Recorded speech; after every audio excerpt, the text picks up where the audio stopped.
안녕하세요. 저는 아들 하나와 함께 살고 있는 싱글맘입니다. 제 나이는 곧 50대를 바라보고 있어요. 저는 결혼을 늦게 했습니다. 아이 또한 늦게 가졌기 때문에 아들은 곧 중학생이죠.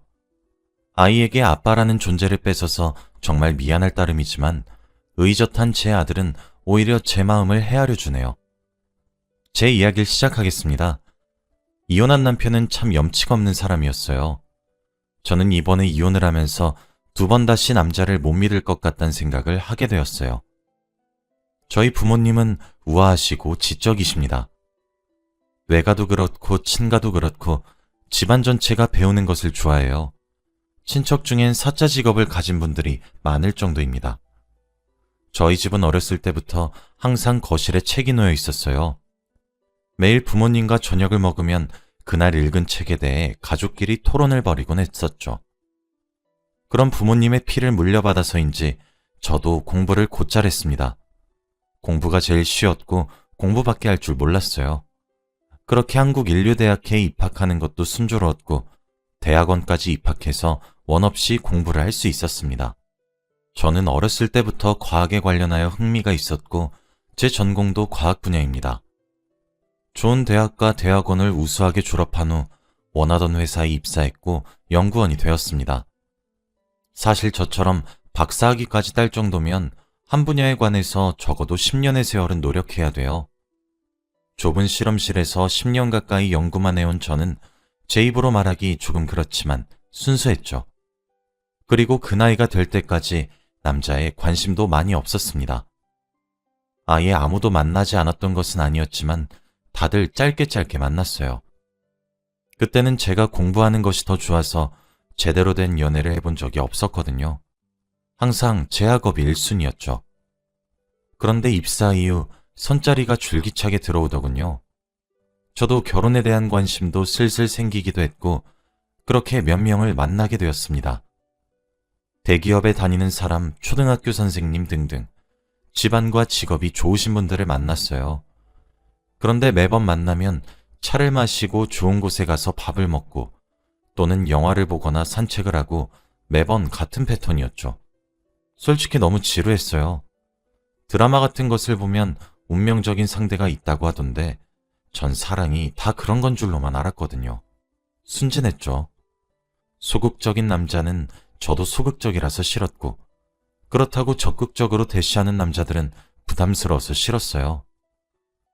나는 연애랑 안 맞는구나 이런 생각이 자연스럽게 들 수밖에 없었습니다. 그렇게 원하지 않는 비혼주의가 되었어요. 하루는 다른 지역에서 열린 세미나에 참석을 하게 되었어요. 조금 먼 지방까지 가야 됐죠. 그런데 숙소로 잡아준 호텔이 생각보다 괜찮은 곳이더라고요. 세미나가 끝나고 잠만 자기엔 아까워서 라운지에 가서 혼자 와인을 마셨어요. 분위기도 취했고 유리창으로 보이는 야경이 정말 멋있었죠. 그런데 그때 한 남자가 제게 말을 걸더군요. 혼자 오셨어요? 라고 말이죠. 그런 경험이 처음이라 화들짝 놀라며 저보고 하시는 말씀인가요? 라고 되물었어요. 네. 라며 호쾌하게 웃는 미남이 한 분 서 계시더라고요. 저는 네. 혼자 왔는데 왜 그러세요? 라고 얼떨떨해하며 물었습니다. 그분은 그럼 같이 앉아서 한잔해도 될까요? 라며 제 옆자리에 앉더라고요. 솔직히 정말 당황스러웠어요. 그런 경험은 머리털 나고 처음 해보니까요. 그렇게 얼떨결에 하게 된 합석은 제가 생각했던 것보다 로맨틱했고 즐거웠습니다. 이때까지 선을 통해 만났던 남자들과의 대화는 다들 본인 자랑만 하다가 끝나거나 과시하다가 끝나서 정말 지루하고 재미가 없었는데 이 남자는 그들과 다르더라고요. 적절하게 유머러스한 농담도 던졌고 대화의 흐름이 끊어지지 않았어요. 이성과 대화하는 게 이렇게 재밌는 일인 줄 그때 처음 알았죠. 사업가였던 그 남자는 출장차 내려온 지방에서 절 마주치고 이상형이라고 말을 걸었다고 합니다. 그리고 그날은 모든 일이 잘 풀려서 기분이 좋았던 날이었고 제 옆에 앉아 있었던 남자 또한 근사했어요. 로망 가득했던 제가 사랑에 빠지기 딱 좋은 조건을 두루 갖춘 상황이었죠. 그렇게 저는 처음 만난 그와 황홀한 밤을 보냈고 다음날 침대에서 눈을 뜨고 정신을 차렸어요. 진짜 내가 정신이 잠깐 나갔었나 싶더라고요. 내가 어제 미쳤었나? 잠시 돌았었나? 하며 살금살금 방을 빠져나가 제 방으로 돌아가려고 했어요. 조심스럽게 움직였는데도 제 인기척이 느껴졌는지 뒤에서 저를 껴안고 사랑을 속삭이더라고요. 그렇게 전 남편과 만나게 되었습니다. 처음 해보는 진실된 사랑은 마약과도 같았어요. 미친 듯이 빠져들었죠. 이리고 나발이고 다 뒷전이고 남편 하나만 바라보았습니다. 둘 다 나이가 조금 있었던 터라 1년 정도 연애를 하니 양가에서 결혼 얘기를 누가 먼저랄 것도 없이 꺼내더군요. 그렇게 양가의 축복 속에서 저는 사랑하는 사람과 결혼식을 올렸어요. 신혼생활 내내 행복했습니다. 무엇보다 남편은 제가 일하는 모습을 무척 존중을 해주었어요. 제가 가지고 있는 직업에 대한 프라이드, 열정 모두 좋아해 주었죠. 제 생애 가장 행복한 시절이었습니다. 우린 늦은 나이에 결혼했지만 조급하게 살지 않기로 했어요. 그렇게 천천히 아이를 가졌습니다. 그렇게 눈에 넣어도 아프지 않을 제 아들이 태어났어요. 하지만 그 행복은 제가 예상치도 못했던 순간에 산산조각으로 깨졌죠.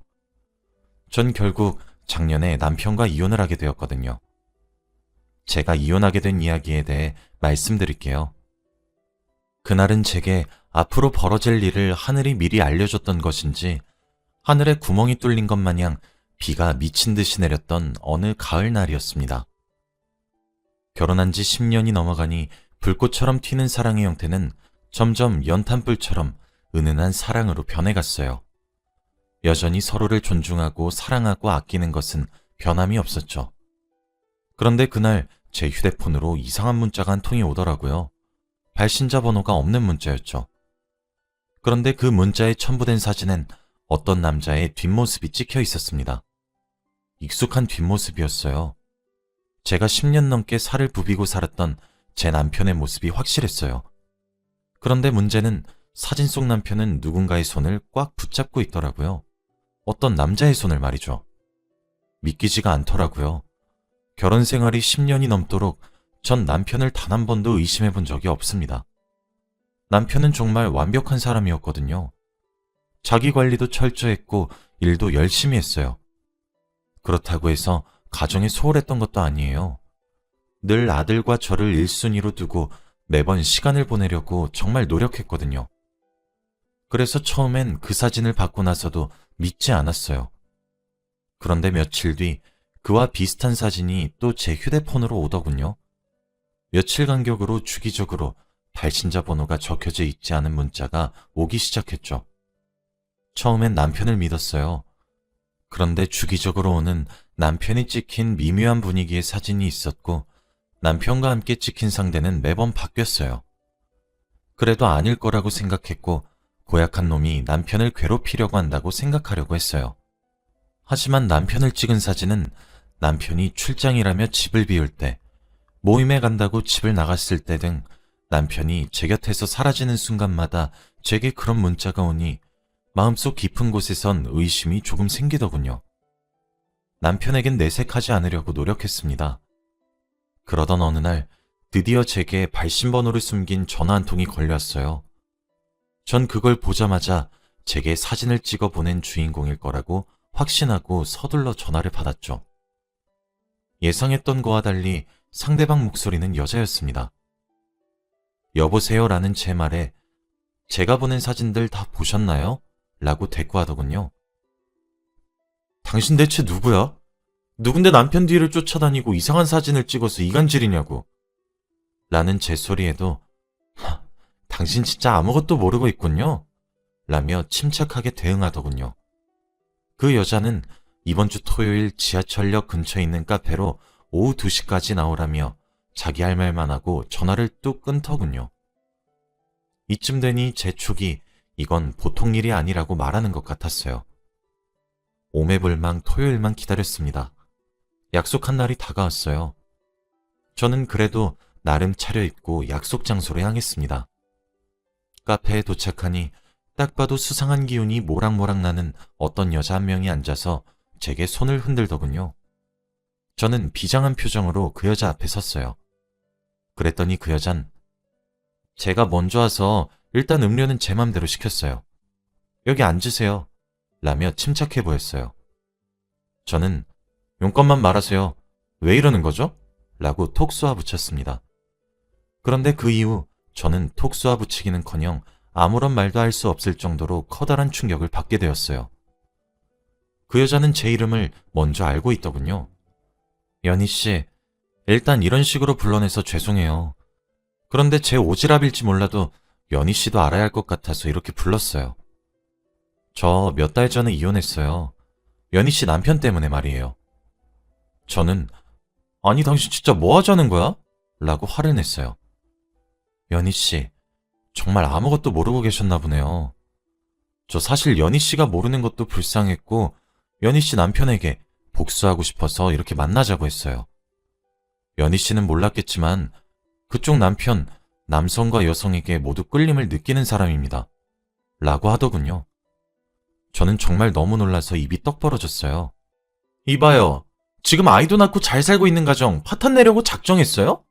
말이 되는 소리를 하세요. 라며 따졌죠. 그 여자는 커피를 호롱 마시더니 네, 지금 화나시고 제가 원망스러운 거 모두 이해해요. 믿기지 않으시는 거 알아요. 저는 제 남편이 그쪽 남편과 바람이 나서 이혼했어요. 믿지 못하실 것 같아 챙겨왔는데 한번 보시겠어요? 라며 가방에서 서류 봉투를 하나 꺼내서 제게 내밀더군요. 저는 다급히 서류를 꺼내서 읽기 시작했어요. 서류를 읽고 있는 제게 그 여자는 저 그쪽 남편에게 위자료 소송도 했고 위자료도 받았어요. 당연히 이혼 소송에서 저는 승소했고요. 그 여자가 내민 서류는 정말이었어요. 그 여자가 법정에서 사용한 증거 사진들, 통화 내역, 문자 내역 등등 그 서류에 나와 있는 사람은 분명 제 남편이었죠. 순간 욱하고 헛구역질이 올라왔어요. 전 체면을 차릴 것도 없이 화장실로 달려가 빈속을 개어냈죠. 눈물이 줄줄 흐르더군요. 그 여자는 화장실까지 따라와 제 등을 토닥토닥 쳐주며 제 속이 진정되길 묵묵히 기다려주었습니다. 전 부축을 받으며 다시 자리로 돌아왔고 자세히 이야기해달라고 했어요. 그 여자는 자기 남편이 언젠가부터 수상했다고 하며 이야기를 시작했죠. 그래서 바람을 피고 있다고 확신했는데 아무리 뒤져도 여자를 만나는 흔적이 없었다고 합니다.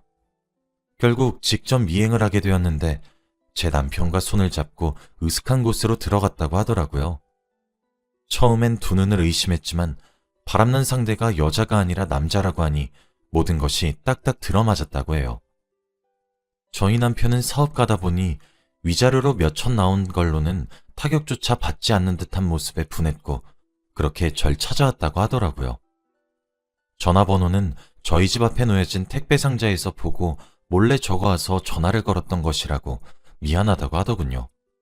그리고 저보고 빨리 상황 파악하고 이혼 준비할 때 증거 사진 필요하면 도와주겠다고 하고 자리를 뜨더군요. 제게 연락처 하나만 남기고 말이죠. 정말 뭐가 지나간 건지도 모르겠고 머릿속이 너무 혼란스러웠어요. 일단 집으로 돌아 침대에 누워 있었습니다. 아무것도 모르는 아들은 아프냐며 곁을 맴돌더군요. 시간이 지나자 남편이 집으로 돌아왔어요. 기운 없어 보이는 제 모습에 남편은 여느 때와 다름없이 다정하게 제게 다가와 걱정을 하더군요. 역겨웠습니다. 그날 밤 남편이 잠에 들기 기다렸어요. 전 사실 남편의 휴대폰을 한 번도 본 적이 없습니다. 의심한 적이 없었으니 당연한 이야기겠지만요. 하지만 남편의 휴대폰은 그야말로 판도라의 상자였어요. 사진첩에 들어가니 정말 입에 담기 힘든 사진들과 동영상에 그 여자의 말이 맞더군요. 여자도 만나고 남자도 만났어요. 남편의 메신저 내용 또한 추잡스럽기 그지없었습니다. 심지어 즉석 만남 어플리케이션까지 깔아 낯선 사람들과의 일탈도 즐기고 있더라고요. 어떻게 저렇게 점잖은 얼굴로 이런 막장 같은 짓거리를 하고 있는지 최근에 만나고 있는 여자와 남자를 헤아려 보니 무려 8명이더군요.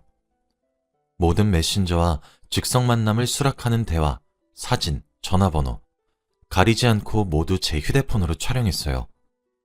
그러고 생각해보니 휴대폰도 이 지경인데 블랙박스도 한번 봐야겠더라고요.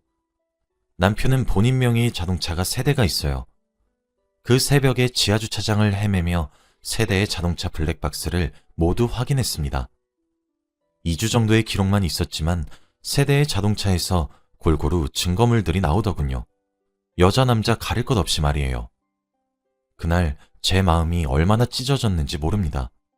배신감은 이루 말할 수 없었고 정말 죽여버리고 싶더군요. 차라리 여자 한 명과 바람을 폈던 거길 바랬어요. 그럼 용서할 수 있을 것 같았거든요. 제가 조금만 더 관심 있거나 의심을 했다면 언제든지 알 수 있을 정도로 숨기지도 않고 있더군요. 그동안 몰랐던 제가 오히려 한심했습니다. 저는 블랙박스 안의 영상들 모두 제 메일로 보냈어요. 그리고 집으로 조용히 올라와 자고 있는 아들을 깨웠습니다. 아들은 칭얼거렸지만 곧 일어났어요. 저는 옷을 챙겨 입히며 조용히 하라고 말을 한 뒤 바로 간단히 짐을 꾸려 친정으로 갔어요. 새벽에 초인종을 누르는 제 모습에 부모님은 놀라며 나오셨어요. 부모님이 나이가 많으셔서 진실을 말하는 것이 참 고민이 되었습니다. 혹 충격을 받으셔서 쓰러지시게 될까 싶었거든요. 고민 끝에 아들 먼저 방에 들여 보내 재운 뒤 부모님께 충격받지 마시라고 하고 제게 일어났던 일들을 말했습니다. 어머니는 충격에 아무런 말도 못하셨고 아버진 노발대발 화가 나셨어요. 그렇게 짧은 이틀간의 시간 동안 전 그동안 몰랐었던 불편한 진실을 알게 되었고 곧바로 변호사를 선임했습니다. 남편에게 빗발치듯 연락이 쏟아졌지만 일체 받지 않았고 변호사를 통해서 이야기하자고만 얘기했어요. 정말 기가 차고 어이가 없었던 것은 만나고 있었던 8명의 여자와 남자들 전부 유부남 또는 유부녀였단 사실이었고 그들 모두가 불륜을 저지르고 있다는 사실을 인지한 채 짐승처럼 놀았다는 사실이었습니다. 상간자 소송까지 가세했어요. 그리고 제게 먼저 연락해줬던 여자분께 전화를 걸었습니다. 저 김연이에요. 덕분에 이혼 소송합니다. 알려줘서 고마워요. 라고 했더니 미안해요. 라고 전화를 끊더군요. 솔직히 제가 이혼 소송을 하고 앉아있으니 그 여자분의 심정이 100번 1000번 이해가 되었습니다. 남편과 불륜을 저지른 사람들 모두가 가정을 가진 유부남과 유부녀였다고 했잖아요. 저도 알려주고 싶더군요. 복수하는 거냐고 뭐라고 해도 솔직히 할 말 없는 게 어느 정도 복수는 맞으니까요. 8명의 상간자 소송을 진행하면서 그들의 가정에 핵폭탄을 하나씩 두었습니다. 그래도 이성이었던 사이에서는 일반적인 불륜이었지만 동성이었던 사이에선 저처럼 풍비박산이 났겠죠. 그렇게 전 어마어마한 위자료와 합의금을 받았고 양육권과 함께 이혼소송에 승소했습니다. 아직 아이에게 완벽한 진실을 알려주지 못했어요. 차마 너의 아빠가 알고 보니 이 여자 저 남자 다 건들고 다녔던 인간 이하의 남자라고 못하겠더군요. 하지만 은연중에 남편의 잘못으로 저희가 떨어져서 산다는 것을 알고 있는 눈치인지 잘 받아들이는 듯 합니다. 아이에게 아빠의 자리를 뺏은 건 정말 미안하지만 그런 아빠라면 차라리 없는 게 좋을 것 같기도 해요. 남편은 그 이후로 가끔씩 제게 연락을 해오고 있습니다. 아무래도 저희 사이에 아이가 있다 보니 참 이혼이란 게 깔끔하게 끝나진 않네요. 저는 아마 2번 다시 남자를 믿지 못할 것 같아요.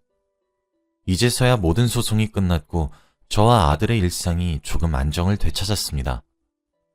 이런 이야기를 참 어디 가서 할 수 없어 이렇게 하소연을 하게 되었네요. 제 긴 하소연을 들어주셔서 감사합니다. 저도 언젠가 이 상처를 딛고 일어나서 다시 행복하게 살 수 있을까요? 부디 제가 잘 극복하길 응원해주세요. 긴 글 읽어주셔서 감사합니다. 여러분 가정에는 항상 행복과 평안이 가득하길 바라며 글을 마칩니다. 안녕하세요. 저는 올해 48살이 된 여자이고 직장을 다니고 있습니다. 저와 남편은 얼마 전까지 이혼할 뻔했던 결혼 생활을 하고 있었는데요. 지금은 남편이 완쾌를 하고 신혼부부처럼 지내고 있습니다. 남편과 저는 어렸을 때부터 만났어요. 20대에 만났는데 그땐 어리다 보니 결혼 생각도 전혀 없었고 일이 좋았기에 평생 일만 하는 커리어 우먼이 되는 것이 제 꿈이었거든요. 그런데 남편은 저와 다르게 얼른 결혼을 하고 아이도 낳으면서 안정적인 가정을 꾸리는 게 목표라고 했습니다. 그래서 몇 년 동안 연애를 하고 둘 다 30대가 넘어가니 결혼을 하자고 매달리더라고요. 저는 남편이 결혼 이야기를 할 때부터 결혼 생각이 없다고, 그럼 나랑 헤어지고 결혼하고 싶어 하는 다른 여자를 만나라고 했지만 남편은 그때마다 내가 너 아니면 누구랑 결혼하니? 너밖에 없어. 라고 말했죠. 이 남자가 싫거나 결혼 상대로 별로였던 건 아니었고 단순히 일을 하고 싶어서 거절을 했습니다.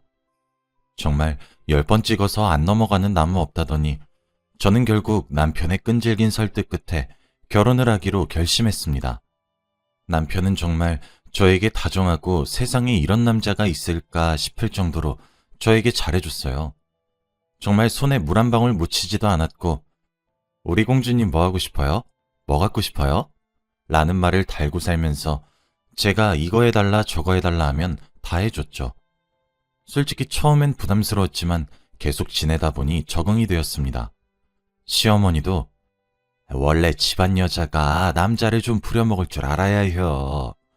라고 하면서 남편을 마구 부려먹으라고도 해주시니 너무 좋았어요. 그런데 결혼 2년차가 지나니까 남편이 슬슬 아이가 가지고 싶었는지 저에게 슬그머니 다가와서 여보, 우리 이제 아이 계획도 세워볼까? 나 얼른 우리 닮은 아이 낳고 싶은데. 남편이 아이를 가지고 싶어 하는 건 알았지만 제가 임신을 하면 육아휴직도 내야 하고 그동안 후배들이 저를 치고 올라오는 게 두려워서 임신을 선뜻하지 못하겠더라고요. 여보, 나도 우리 닮은 아이 낳고 싶은데 난 아직 일이 좋아. 그리고 여보가 결혼 전에 결혼만 해주면 아이 안 낳아도 된다고 했잖아. 나 그것 때문에 결혼했는데. 그치. 그렇긴 한데 우리 이제 30대 후반이고 지금 아이 안 낳으면 늦을까 봐. 그래도 여보가 아이를 낳고 싶지 않으면 어쩔 수 없지 뭐. 남편은 저를 이해해 주었지만 아이를 낳고 싶어하는 눈치를 숨길 순 없었죠. 솔직히 저는 이 회사를 어렵게 들어갔고 지금까지의 직급이 되기까지 수많은 노력이 있었는데 아이를 낳음으로써 이 노력들이 무너지는 게 싫었어요. 그리고 솔직히 남편보다 좋은 회사를 다니면서 제가 더 돈을 많이 벌고 있었기 때문에 제가 조금만 일을 하지 않아도 저희 집안에 영향이 크게 오거든요. 그래서 선뜻 일을 쉴 수 없었습니다. 그런데 며칠 뒤 갑자기 남편이 여보, 나 갑자기 하고 싶은 게 있어서 직장 그만두려고 라고 하는 거 있죠. 솔직히 월급이 그렇게 크지도 않았고 남편은 다른 직장을 구하면 되긴 했지만 그렇게 섣부르게 직장을 관두는 게 당황스러웠습니다. 남편에게 뭘 하고 싶냐고 물으니까 대답하지 못하더라고요. 나중에 자리 잡으면 말해주겠다고 했는데 솔직히 의심스러웠습니다. 그리고 저는 집에만 있는 남편을 뒷바라지하면서 일을 열심히 하게 되었죠. 그렇게 또 몇 년이 흐르고 결혼을 한 지 5년 차가 되어 갔어요. 남편이 5년 차부터 조금씩 이상해지기 시작했어요. 어느 날 갑자기 제가 자고 있는데 옆에 남편이 없는 겁니다. 남편을 찾으려고 안방을 나갔는데 남편이 빨래통에 넣어둔 제 속옷을 꺼내 들고는 이리저리 살피고 있더라고요. 저는 졸린 눈을 비비면서 여보, 뭐해? 라고 했더니 남편은 깜짝 놀라며 아니야! 라고 한 뒤 다시 제 속옷을 빨래통에 넣어두더라고요. 그날 이후로부터 계속해서 그날 입었던 제 속옷들을 확인하는 겁니다. 처음엔 무슨 일인가 싶었고 이 사람이 날 의심하기 시작했나? 하며 생각만 했던 것 같아요. 그리고 제가 출근 준비를 하고 있으면 남편이 와서 제 출근 복장을 정해주고 화장 방법까지 이렇게 해라 저렇게 해라면서 명령을 했습니다. 처음엔 저한테 관심이 많아서 제가 밖에서 예쁨을 받았으면 좋겠다는 생각으로 객관적인 판단을 해주는 줄 알았는데 그게 아니라 제가 밖에서 불륜을 저지르고 있다고 의심해서 단속하는 거였더라고요. 제가 빨간 립스틱을 바르면 왜 이렇게 입술이 빨개? 40살 넘는 아줌마가 그런 거 바르고 다니면 나이값 못한다고 놀림받는다? 입술 지우고 이거 발라 라고 하면서 저를 깎아내리는 말을 서슴지 않게 했습니다.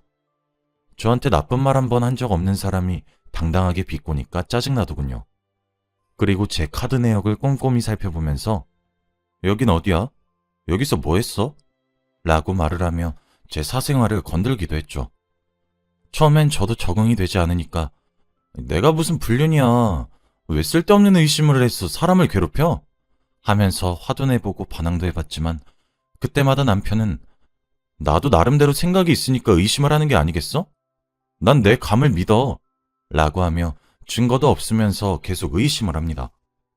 원래 남편을 만나기 전까지는 노는 것도 좋아하고 친구들을 만나서 여행을 가는 것도 즐겼는데 남편의 의심이 심해질수록 당연히 동창 모임이나 직장 회식은 꿈도 꿀 수 없어요.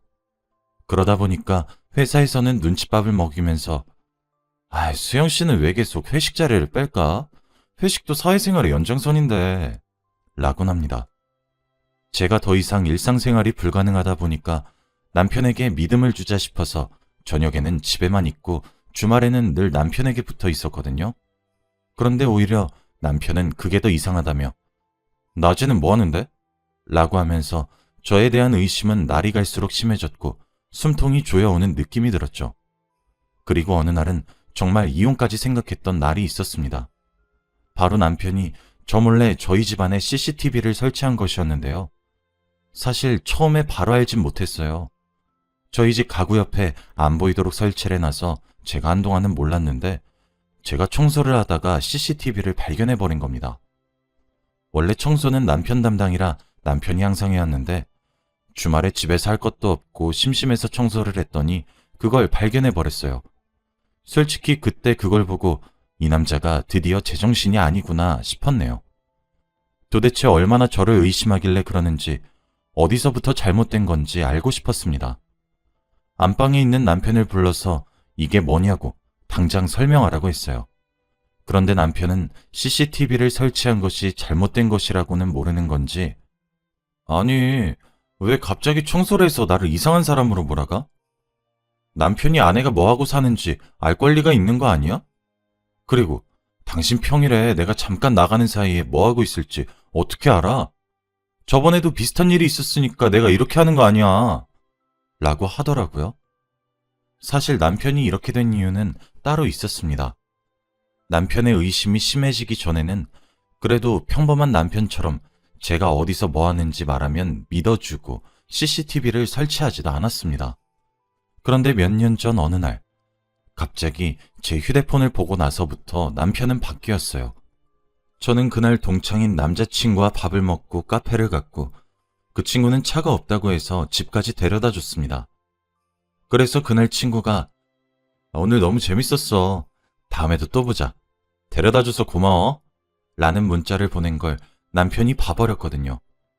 솔직히 말하면 불륜도 아니고 고등학생 때 친하게 지내던 친구라서 밥 한 번 먹은 걸로 불륜이라고 단정 짓더라고요. 너 이놈 집에 가서 뭐 했어? 라고 화를 내면서 집안의 물건들을 던지기 시작하는데 솔직히 그때 너무 무서워서 무릎을 꿇고 다신 안 그러겠다며 남편에게 사죄를 한 일이 있었습니다. 그 뒤로부터 당연히 그 친구와 연락도 끊기고 제 사생활도 없이 살게 되었죠. 시어머니한테도 찾아가서 제발 남편 좀 바로잡아달라고 부탁한 적도 있습니다. 시어머니는 항상 저한테 남자는 좀 부려먹어도 된다고 말씀하셨기에 당연히 제 편을 들어주실 줄 알았지만 팔은 역시 안으로 굽는 건지 막상 이런 일을 마주하니까 제 편은 하나도 들어주시지 않더군요. 뭐? 사내 놈이랑 단둘이 밥을 먹고 집까지 데려다줘? 내가 너를 얼마나 참한 며느리로 여겼는데 그게 불륜이지 뭐냐? 시어머니는 자기 아들이라고 남편 편을 들기 시작했고 저는 졸지에 집안에서 불륜녀로 낙인 찍혔어요.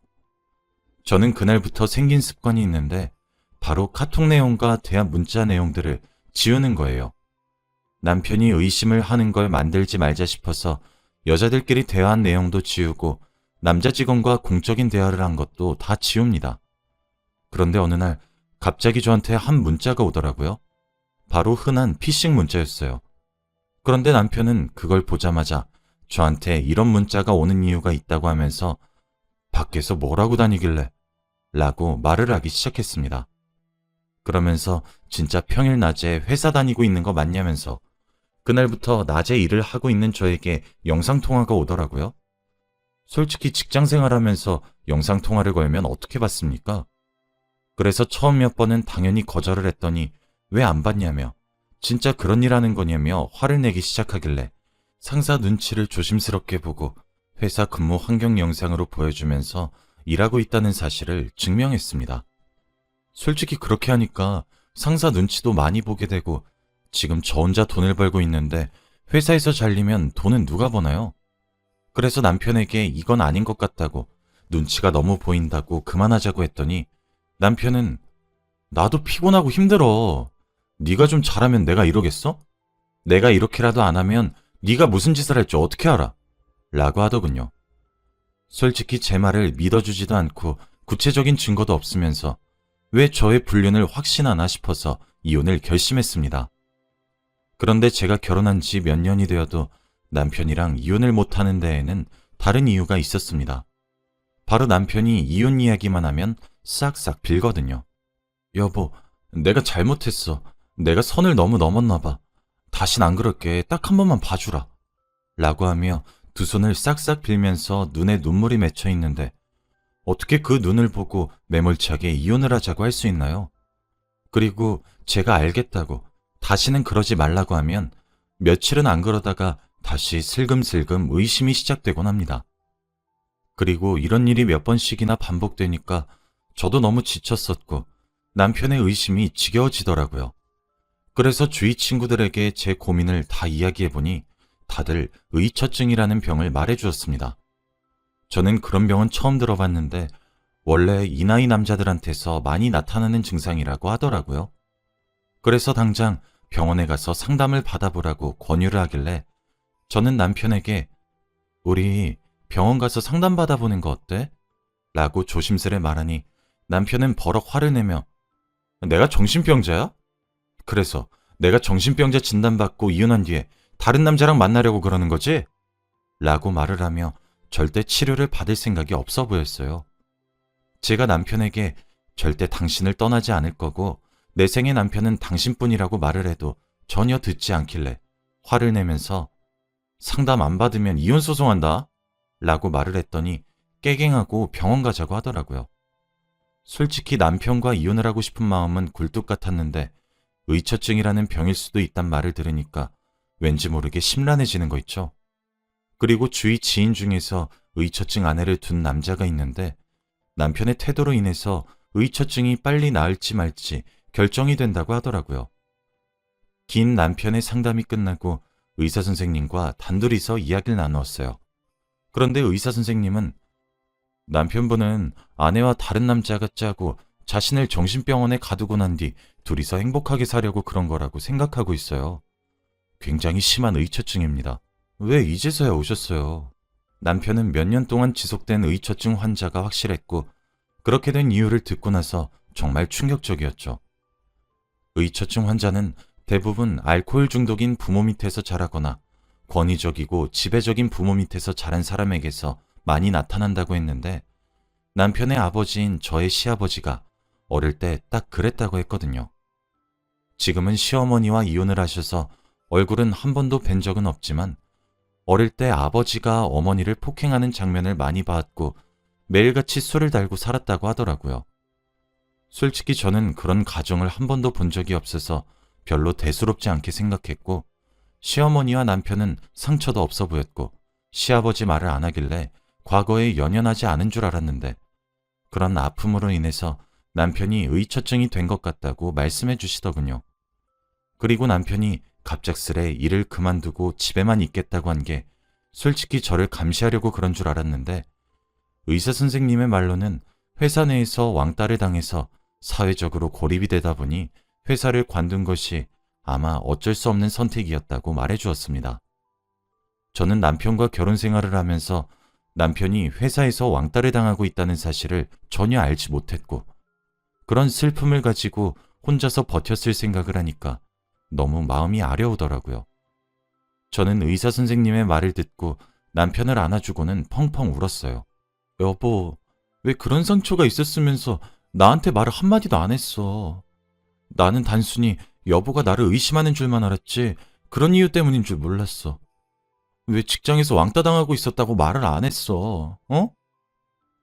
내가 말을 하면 여보가 힘들까봐 그랬지. 그동안 내가 돈 못 벌어와서 힘들었지? 내가 앞으로 많이 일할게. 그동안 나 때문에 많이 힘들었지? 못되게 굴어서 미안해. 그날 남편과 저는 서로 안고 엉엉 울었고 그때부터 남편의 치료는 시작되었습니다. 치료를 하는 과정에서 알게 된 사실 하나가 있었는데요. 남편의 직장에서 왕따를 조금 심하게 당한 모양이더라고요. 언어폭력은 기본이었고 늘 상사한테 갑질을 많이 당한 모양이에요. 그리고 항상 투명인간 취급을 받았고 하다하다 새로 들어온 신입한테까지 욕을 먹었다고 합니다. 도저히 참을 수 없어서 갑질로 신고를 해봤자 회사는 남편을 무시했고 결국 신고한 사실이 상사 귀에 들어가서 회사 옥상에서 많이 맞았다고 합니다. 그래서 어쩔 수 없이 사직서를 썼다고 해요. 저는 남편을 다 알고 있는 줄 알았는데 하나도 모르더라고요. 그날부터 남편의 아픔을 위로하고 감싸면서 같이 치료를 시작하고 나니 남편의 의처증은 신기하게도 사라지더군요. 남편에게 믿음을 주고 사랑한다는 표현을 많이 하니까 나아졌습니다. 저는 남편만 피해를 받는 게 내키지 않아서 남편이 다니던 회사에 고객들이 글을 남기는 게시판에다가 남편이 당했던 이야기들을 썼고 결국 기사까지 쓰였습니다. 얼마 전 남편에게 전화가 와서 진심으로 사과를 했고 피해 보상까지 했죠. 그리고 지금은 남편이 왕쾌를 했고 저를 예전처럼 의심하지 않습니다. 다시 다정하고 저밖에 모르는 바보가 되었어요. 남편의 의처증이 단순히 병이라고 여기면서 짜증만 냈었는데 만약 의사 선생님과의 상담이 아니었다면 남편의 병이 과거의 상처와 아픔 때문에 일어난 줄 전혀 몰랐겠죠. 남편은 지금 새로운 일자리를 알아보고 있는 중이고 저는 늦어도 괜찮으니 천천히 하라고 하면서 다시 신혼부부의 생활을 하고 있어요. 솔직히 나이가 50살이 다 되어 가는데 이렇게 알콩달콩한 게 아직 신기합니다. 여러분들도 남편이 이상하다고 생각해서 바로 이혼을 생각하지 마시고 의사 선생님을 만나보세요. 정말 색다른 남편의 속내를 알 수 있습니다. 제 이야기는 여기까지예요. 들어주셔서 감사합니다.